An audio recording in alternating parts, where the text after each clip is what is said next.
Sir आप देख रहे हैं नेशनल तक, मैं हूँ आपके साथ अनुराग कुमार। भाजपा में जिस प्रकार से 3 मंत्री और 15 विधायकों ने इस्तीफा दिया, ऐसे मानो कि भाजपा में भगदड़ मच गई हो। मैं इस समय समाजवादी पार्टी कार्यालय के बाहर हूँ, लखनऊ में। यहाँ कार्यकर्ताओं से पूछते हैं क्या लग रहा है जिस प्रकार से भाजपा में भगदड़ मची हुई है। देखिए, जितने हमारे सहयोगी दल हैं छोटे छोटे, वो सभी मिलकर उत्तर प्रदेश में 22 में पूर्व मुख्यमंत्री माननीय अखिलेश भैया को इस बार चीफ मिनिस्टर हम लोग बनाने जा रहे हैं। चुनाव जो है महंगाई पर, भ्रष्टाचार, बेरोजगारी, ये जो पशु नहीं घूम रहे हैं, इस पर होगा, ना कि मंदिर और मस्जिद पर। जो भारतीय जनता पार्टी जो कह नहीं रही थी 80 बनाम 20, ये लड़ाई होने। और सबसे बड़ी बात जो मैं कहना चाहता हूँ, भारतीय जनता पार्टी गुपचुप तरीके से आरक्षण को भी ख़त्म कर रही है जो सरकारी नौकरियों में है। तो ये लड़ाई जो जाएगी वो 85 बनाम 15 में होगी, ना कि 80 बनाम 20 जो योगी जी ने कह रहे थे कि कुछ लोग ऐसे हैं जो 20% हमसे कभी खुश न होंगे। नहीं, आपको लगता है ये लड़ाई 85 बनाम 15 की हो चुकी 15 है? की होगी, हाँ, बस बस। और चुनाव जो है आते आते जैसे जैसे चुनाव गर्म आएगा, तैसे तैसे 15 बनाम 85 की लड़ाई होने जा रही है। जनता, इस प्रदेश की 80% जनता भारतीय जनता पार्टी को समझ चुकी है और वो 80% जनता नजरें उठाए माननीय अखिलेश यादव जी की तरफ देख रही है। उसमें छात्र, नौजवान, किसान, मजदूर, तमाम लोग शामिल हैं। इसलिए इस प्रदेश में 80 बनाम 20 की जो योगी जी ने खुद कहा था, तो 80% समाजवादी पार्टी की तरफ है, 20% भारतीय जनता पार्टी से नाराज है। प्रदेश की सरकार बदलाव चाहती है। 2022 में बदलाव होगा, समाजवादी पार्टी की सरकार रहेगी। मुख्यमंत्री श्री अखिलेश यादव। ये बताइए, मौर्य जी ने जैसे इस्तीफा दिया, मौर्य जी के इस्तीफे के बाद तुरंत उन पे कार्रवाई होती है, कानूनी कार्रवाई होती है। इसको बीजेपी का यही काम है। अगर कोई जब वो झुल्ला जाते हैं तब यही करते हैं, उनका काम ही यही है। अपने लोगों पे जब छापे डलवा दिए और बताया समाजवादी है, उसके बाद जब पता चला कि वो समाजवादी नहीं है, बीजेपी वाले हैं, और फिर क्या किया, फिर समाजवादी वाले एमएलसी पे करवा दिया छापा। तो इनका काम ही यही है। जब ये बौरा जाते हैं। नहीं, क्या लग रहा है और कितने मंत्री और कितने विधायक आएंगे अभी सपा में? देखिए, बीजेपी का पूरी तरह झूठ खुल चुका है और उत्तर प्रदेश की जनता जान चुकी है। जितने लोग भी हमारी विचारधारा से, समाजवाद की विचारधारा से ताल्लुक़ रखते हैं और गरीबों की, मजदूरों के, किसानों के साथ लड़ाई लड़ने के लिए तैयार हैं, वो सब समाजवादी की तरफ देख रहे हैं और समाजवादी की तरफ आ रहे हैं। और ये सिलसिला एक दिन पर दिन बढ़ता चला जाएगा। हर घंटे बढ़ रहा है, हर मिनट बढ़ रहा है, हर दिन बढ़ रहा है। बीजेपी कहती थी 80 बनाम 20, क्या लग रहा है कि 85 बनाम 15 होने वाला है? देखिए, बीजेपी के पास झूठ के सिवाय कुछ नहीं है और वो झूठ बोलने के कहीं ना कहीं कोई ना कोई बात करके वो पोलराइज करना चाहती है। लेकिन अब जनता समझ चुकी है, विकास के नाम पर वोट देगी, माननीय अखिलेश यादव जी को चीफ मिनिस्टर बनाएगी। और ये बनाम कुछ नहीं है, सब हमारे साथ है और हमारे नेताजी के साथ है, अखिलेश जी के साथ है और सरकार हम बनाने जा रहे हैं। टीवी वाले दिखा रहे हैं कि 350 सीटें आ रही, 300 सीटों पे बाबा जी कह रहे हैं। बात तो यही है ना कि जो समाजवादी पार्टी का जो सर्वे आता है वो कोई नहीं दिखाता है। जो बीजेपी का सर्वे आता है बताते हैं 46% और 42%, 39% वो दिखाते हैं। सर्वे तब काम आएगा, 10 मार्च के बाद काम आएगा। सर्वे तब पता चलेगा किसका सर्वे सही था, किसका गलत। अंजना जी को ईमानदार शब्द से डर क्यों लग रहा है? अंजना ओम कश्यप जी को ईमानदार, इसका मतलब वो खुद अच्छी तरह से जानती है। हमारे राष्ट्रीय अध्यक्ष जी ने झूठ बोल चुके हैं, तो कहाँ इनको ईमानदार अच्छा लगेगा? ईमानदार शब्द इसीलिए खराब लगता है इनको कि इतना झूठ बोलती हैं। अब जैसे आज तक का जो है समाजवादी पार्टी के जितने भी प्रवक्ता हैं उन पे सीधा बहिष्कार कर दिया गया है, आज तक पे कोई नहीं जाएगा। और सबसे झूठा जो प्रचार ये करती हैं और ये मोदी जी का करती हैं, और कभी लाल रंग पे कर देंगी कि ये है वो है, लाल रंग क्या है? मोदी जी ने कहा लाल रंग मतलब लाल है ना। ये लाल रंग से मवेशी भड़कते हैं, आदमी नहीं। और लाल झंडा जहाँ खतरे की निशानी है वहाँ लाल दिखा दिया जाता है कि रुक जाओ, फिर हरा दिखा दिया जाए कि बढ़ जाओ।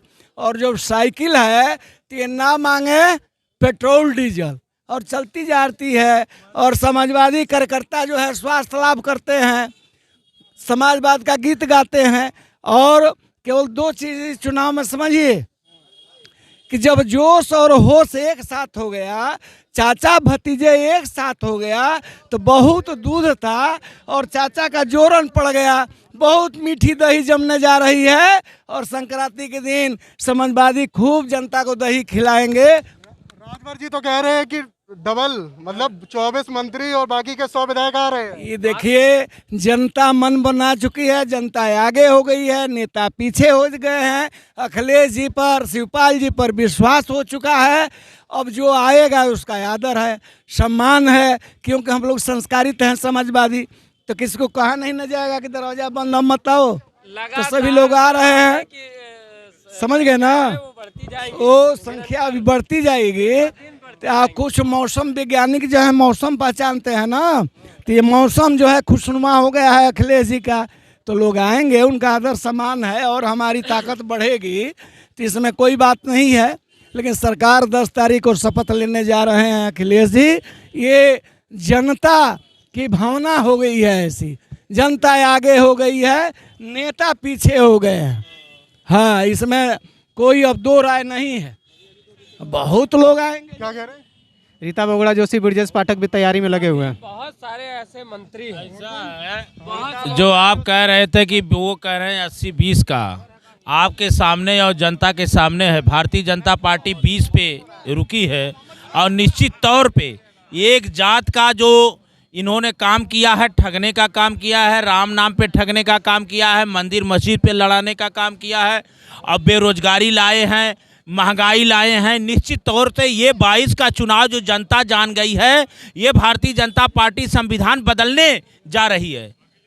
जिस तरह से आदरणीय मोदी जी ने किसानों के ऊपर गाड़ी रौदा गया, कोई कार्रवाई नहीं हुई, चुनाव को देखते हुए काला कानून वापस किए और सब लोग जान रहे हैं, किसान जान रहा है, फिर भारतीय जनता पार्टी ये काला कानून लाएगी और किसानों की जमीन ले लेगी। एक आपने बड़ा आरोप लगाया कि भारतीय जनता पार्टी संविधान बदलना चाहती है।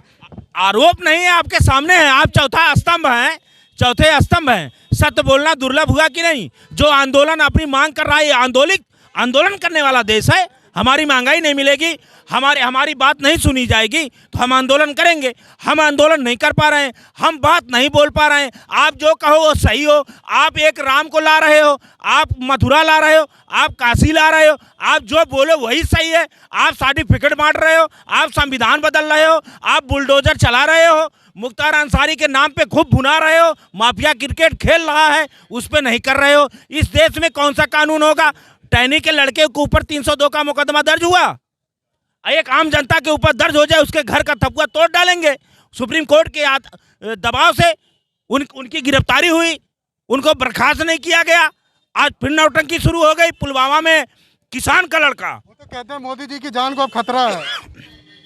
जान का देखिए, चाणक्य ने कहा था कि राजा से जब प्रजा रूठ जाए और फिर प्रजा के बीच में राजा को जानने के लिए एक मंत्र होना चाहिए, वो ये कहे कि मेरे जान पे हमला होने वाला है, मैं असुरक्षित हूँ, मुझको लोग मार डालेंगे। जब ये जान गए आदरणीय मोदी जी, उत्तर प्रदेश से दिल्ली का रास्ता जाता है और उत्तर प्रदेश के उस रास्ते पे समाजवाद की अलग जगाने वाला, जिसका विश्वास गीता में है, कुरान में, राम में है, रहीम में है, पीर में है, पैगंबर में है, जो मानता है कि सबसे बड़ा धर्म है तो इंसानियत का है, इंसानियत समाजवाद से आता है। अखिलेश यादव जी ने उत्तर प्रदेश में बंद करने जा रहे हैं रास्ता, तब ये नौटंकी शुरू कर दिए मोदी जी। काला कानून भी वापस किए, अब कह रहे हैं कि मेरे जान पे खतरा है।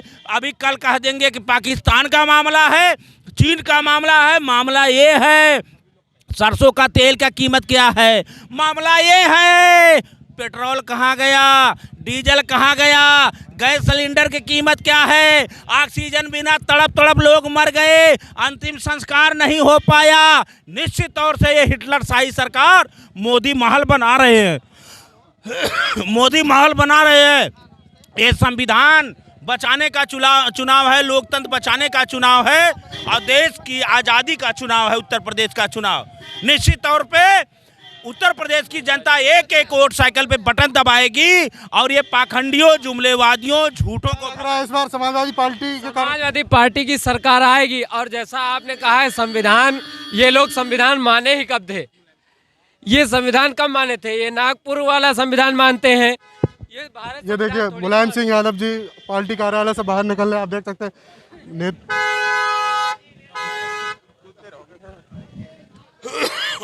ये संविधान को मानने वाले लोग नहीं हैं। ये नागपुर का संविधान जो आरएसएस चलाती है, जो आरएसएस चलाती है, उस संविधान के हिसाब से ये चला रहे हैं, देश को चलाना चाहते हैं। और जिसमें हिंदू मुस्लिम ये बहुत करते। नागपुर का जो संविधान आपने कहा, उस संविधान में क्या है? अब वो हमारे जो भारत संविधान से बिल्कुल अलग है। हमारे भारत संविधान ये है गोडसे का जिंदाबाद नारा लगाया जाए, वो संविधान ये है मनु स्मृति। कभी गोडसे मुर्दाबाद के नारे नहीं लगाते हैं।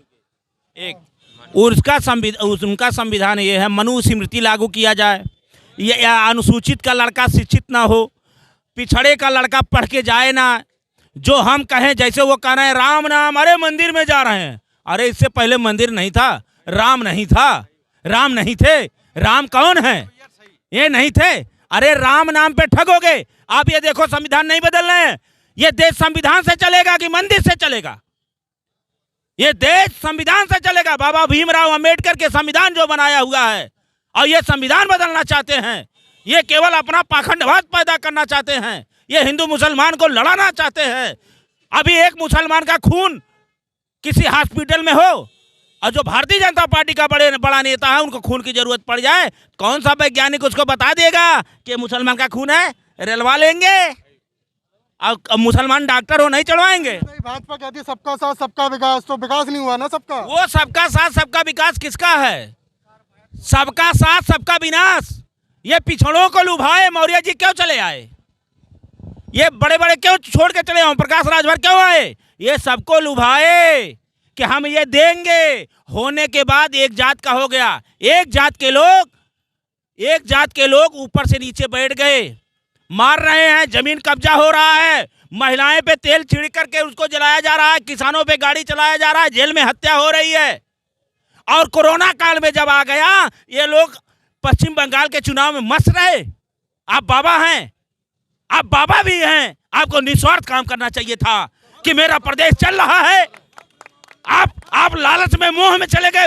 जो माया में होता है वो भोगी होता है, और त्यागी वही होता है जो देश के लिए मर जाए, अपने प्रजा के लिए। जो जिसकी प्रजा अगर दुखदाई है, उत्तराखंड में लिखा गया है, वो राजा नरक का आगामी होता है। तो मोदी जी तो कहते हैं कि योगी जी की फिर से जरूरत है उत्तर प्रदेश। मोदी जी की इसलिए जरूरत है, मोदी जी खुद ढोंगी हैं, इसलिए ढोंगी योगी की जरूरत मोदी जी को है। मोदी जी कहे, मोदी जी के सामने में ये कहा गया, देश का पूछा गया कि ये बताओ ऑक्सीजन की कमी से कितने लोग मरे?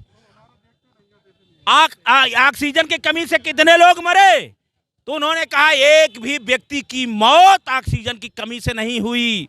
अरे भारतीय जनता पार्टी के लोग, राम नाम पे ठगने वाले लोग, सबका साथ सबका विनाश। ये किसानों की जमीन इन्होंने देश बेचने का काम किया, इन्होंने सरकारी संपत्ति दिया। बताइए, जब सरकारी संपत्ति नहीं रहेगी, नौकरी कहां से मिलेगी? नोटबंदी से बेरोजगारी फैल गई, घर घर में आज नौजवान के पास रोजगार नहीं होगा। उसका बाप अगर बुढ़ा है, उसके दवा की जरूरत पड़ेगी, उसकी बीबी आ गई, उसके बच्चे होंगे, धन की जरूरत होगी, तो निश्चित तौर से वो छिनैती करेगा, डकैती करेगा, लूट करेगा। और ये गुलाम बनाना चाहती है। ये 5 किलो अनाज दे करके, 5 किलो अनाज दे करके केवल ये गुलाम बनाने वाले लोग हैं। ये गुलाम बनाने वाले लोग हैं। निश्चित तौर से भारतीय जनता पार्टी चलिए कट करिए, चलिए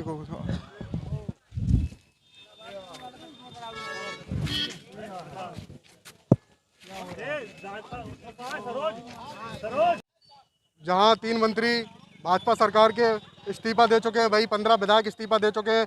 उम्मीद लगाई जा रही है कि चंद्रशेखर आज़ाद भी कुछ ही देर में समाजवादी पार्टी पे आ सकते हैं। उम्मीद लगाई जा रही, क्या लग रहा है? प्रयास है, आने की उम्मीद है। योगी जी कहते थे 80 बनाम 20 की लड़ाई, अब लड़ाई तो कुछ और ही नजर आ रही है। नहीं, जो वो जिस तरीके से 80 बनाम 20 कर रहे हैं, तो उत्तर प्रदेश में जो है सारे लोग मिल के 100% की लड़ाई लड़ेंगे। तो क्या लग रहा है, चंद्रशेखर आज़ाद जी आ सकते हैं आज? हाँ, बिल्कुल आ सकते हैं। भाई आप लोग सूत्रों के हवाले से खबर निकाल रहे हैं, तो आप लोग की खबर जो है गलत तो हो नहीं सकती। नहीं, हमने देखा यहाँ तक आए, यहाँ से लौट गए। आपका सूत्र तो बड़ा मजबूत होता है। हाँ, तो क्या उम्मीद है सब लोग साथ मिलके लड़ेंगे? बिल्कुल लड़ना भी चाहिए, लड़ना भी चाहिए। अगर अगर अगर भाजपा को यहाँ से प्रदेश से हटाना है, अगर भाजपा के बुलडोज़र को हटाना है तो सबको साथ होना पड़ेगा। और मैं ये भी कहता हूँ कि जो जो बड़े हैं उनको अपना दिल भी बड़ा करना चाहिए, जो बड़े हैं उनको अपना दिल भी बड़ा करना चाहिए और छोटों को अपने साथ लें, ताकि आने वाले समय में छोटे बड़े एक साथ मिल के जो है इस उत्तर प्रदेश की लड़ाई को लड़ लें मजबूती के साथ। लगता है ये लड़ाई जो है, जो बाबा जी कहते थे 80 बनाम 20 लड़ाई कहीं ये 85-15 की तो नहीं होती बन रही? अब देखिए हमारी विचारधारा है, जो हमारे सिद्धांत हैं, कि जो हमारी पार्टी की जो नींव रखी गई है वो बाबा साहब भीमराव अम्बेडकर जी की और माननीय काशीराम साहब की विचारधारा के ऊपर। इस देश में, इस प्रदेश में हमारी यही अपेक्षा है कि 100% लोगों का विकास हो। उनके साथ जुल्म ज़्यादती होती है तो उनके साथ जुल्म ज़्यादती बंद हो। और देखिए पीड़ित जो है वो किसी भी धर्म का हो, पीड़ित होता है तो तकलीफ सबको होती है, समझ रहे हैं कि नहीं? पीड़ित अगर कोई भी हो, किसी भी धर्म का हो, अगर वो पीड़ित है तो उसको न्याय मिलना चाहिए कि नहीं मिलना चाहिए? अच्छा, ये तो भाजपा कहती सबका साथ सबका विकास, तो नहीं हुआ क्या सबका विकास? देख लीजिए 3 दिन से भाजपा का विकास ही विकास चल रहा है। अभी 3-4 दिन में और कितने विकास होंगे वो तो आपको देखने को मिलेगा। चलिए, यहाँ पे समाजवादी पार्टी के भी युवा मेरे साथ हैं। क्या लग रहा है जिस प्रकार से नेता आ रहे हैं आपकी पार्टी के अंदर, तो जोश आ रहा है क्या? देखिए, समाजवादी पार्टी हमेशा सबको साथ लेने का काम की है। आपने देखा है कि स्वामी प्रसाद मौर्य जी भी आए हैं पार्टी में। उन्होंने साफ इस्तीफा में लिखा था कि जो पिछड़े दलितों की लड़ाई लड़ने का वादा भारतीय जनता पार्टी ने किया था वो उस पर विफल रही है।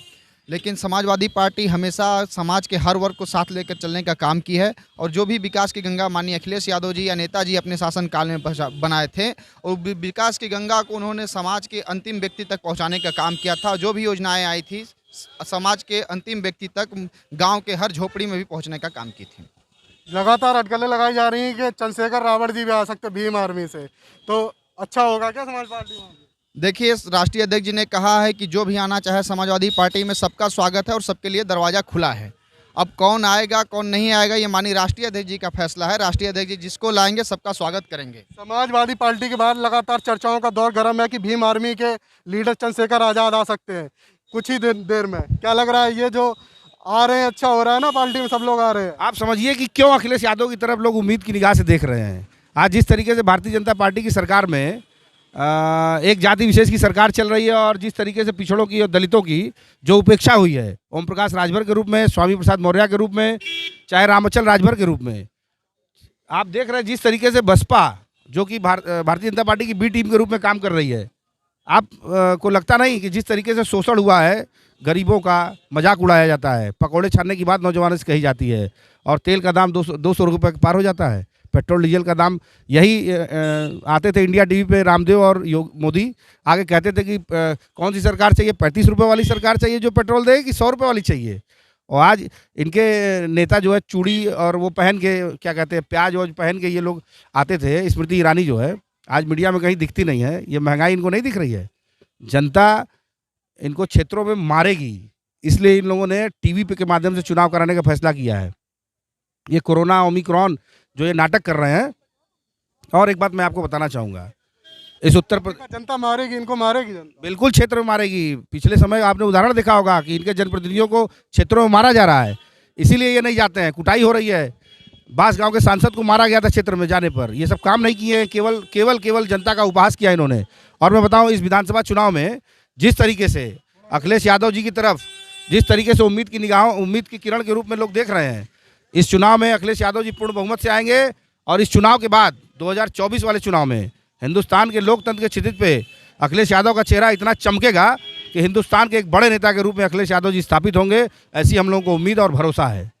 और भी लोग हैं यहाँ पे। क्या लग रहा है जिस प्रकार से नेताओं का दौर लगातार समाजवादी पार्टी में आ रहे हैं, तो क्या लग रहा है कार्यकर्ता खुश है? देखिए, मैं कोई नेता नहीं हूँ, बुंदेलखंड से हूँ। तो बुंदेलखंड की बात करें, मैं यहाँ से ताल्लुक़ नहीं रखता हूँ। मैं तो आया था और जा रहा हूँ। तो अभी खाद की लाइन लगी रही, ना बाबा का कोई मंत्री आया, बाबा जी का, ना कोई विधायक आया। खाद की लाइन में लगे मर गए लोग बाग। पब्लिक दुखी है। दुखी है। पिछली बार जो 19 सीटें आई थी बुंदेलखंड में, इस बार 0 मिलेगा। कोई मंत्री कोई विधायक नहीं गया देखने। पूरे बुंदेलखंड में सफाया है बाबा जी का। बाबा जी घंटा बजाएंगे। ये कह रहे बुंदेलखंड में सफाया बाबा जी घंटा बजाएंगे, सही? पूर्वांचल में भी है सफाया। हम पूर्वांचल से आते हैं, जौनपुर जनपद से। पूर्वांचल में भी बाबा जी का सफाया है। हमारे जनपद में 9 सीटें हैं, 9 के 9 सफाया है। बाबा जी कहते सबका साथ सबका विकास हुआ नहीं क्या? और युवा वर्ग परेशान है, गरीब परेशान है। क्या कह रहे साहब? उन्हीं के लोगों का हुआ, उनके मंत्रियों का हुआ, विधायक का हुआ। आप देख लीजिए उनकी आय कितनी हो गई। बंगले बन गए, नई नई जगह मकान बन गए, ज़मीनें खरीद ली, कुछ नहीं हुआ। मैं बुंदेलखंड से हूँ, सबसे पिछड़ा है। उनके एक विधायक मंत्री, बाबा जी ने मुंह से ये नहीं कहा कि इतने लोग खाद खिलाने में लगे लगे मर गए। कभी बाबा जी की तरफ से कोई स्टेटमेंट नहीं आया, ना उनका कोई विधायक आया, ना कोई आया। हमारे यहाँ वो जो चुनाव हुए थे ब्लॉक प्रमुखी के, तब तो आप देखो को औरतों की साड़ी खींची गई। ये है बाबा जी का मतलब गुंडागिर्दी बोलते हैं। हम किसी पार्टी से नहीं हूँ मैं, वो गुंडागिर्दी बोलते हैं। आप लोगों ने ब्लॉक प्रमुख के चुनाव में औरतों की साड़ियाँ खींची, या भाजपा वालों की गुंडागिर्दी नहीं थी? चलिए, लगातार ये हम समाजवादी पार्टी कार्यालय के बाहर है और लगातार आपको अपडेट दे रहे हैं। लग रहा है कि भीम आर्मी के लीडर चंद्रशेखर आज़ाद कुछ ही देर में समाजवादी पार्टी ज्वाइन कर सकते हैं। गुप्त सूत्रों से पता चला है, उनके कार्यकर्ता यहाँ पे मौजूद हैं। अभी हमने उनके कार्यकर्ताओं से आपकी बात कराई थी, 2-4 कार्यकर्ता और कह रहे हैं कि कुछ ही देर में चंद्रशेखर आज़ाद समाजवादी पार्टी में शामिल हो सकते हैं। कैमरामैन आशीष के साथ अनुराग कुमार, लहसा चचक, समाजवादी पार्टी कार्यालय लखनऊ।